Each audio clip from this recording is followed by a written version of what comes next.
Hatchet 2 by Adam Green, 2010. When it comes to sequels, I'm not gonna fucking throw just gonna stuff this year with sequels and stuff. Like, if it's a trilogy, okay, understandable, but if it's like 8+ films, like say the Howling series, I'm not gonna pad it out like that. Hatchet 2 picks up right after, and I mean right after the first film. And you'll notice right away they change the actress. Sometimes okay with that if it says a time jump in a couple years, like what they did with Katie Holmes and Maggie Gyllenhaal in The Dark Knight. It's okay if they do that, It's understandable with James Bond because how many films they make of them. It's just, I would prefer they kept the same actress, kept continuity fluid and stuff like that, because these films have a pretty tight and cool continuity within them.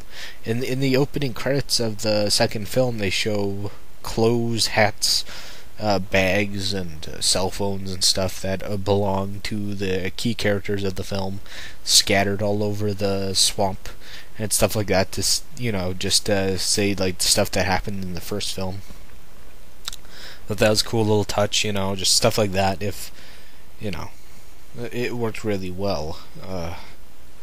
I enjoyed this movie. It's I say it's a A- to a B+ to the preferable A of the first film. In here you get a lot more Tony Todd. Yeah, just a change. You might recognize her from the new Halloween film. She didn't play Laurie Strode, but her best friend, who escaped with their life. Short girl with brunette hair. Trying to think here. It's overall good. The kill count's higher. Great use of practical effects. Just amazing what he can do with. I didn't know they made chainsaws that long, like industrial sized, like wood cutting chainsaws that have like a 8-foot blade.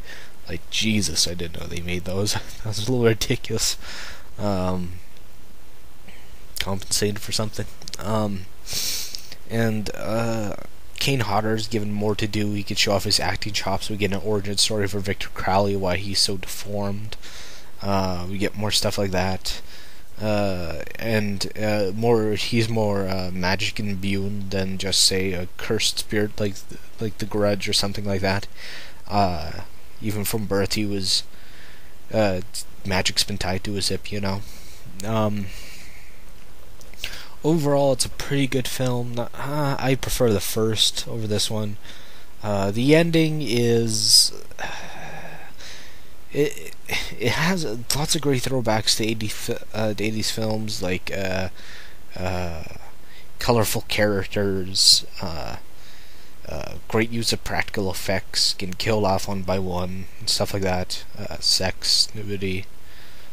Just the problem is the endings to these films are very abrupt and very modernistic and very, I don't want to say snobbish, but in a way it's can be pretentious and, hey, they killed the monster. Oh, no, didn't.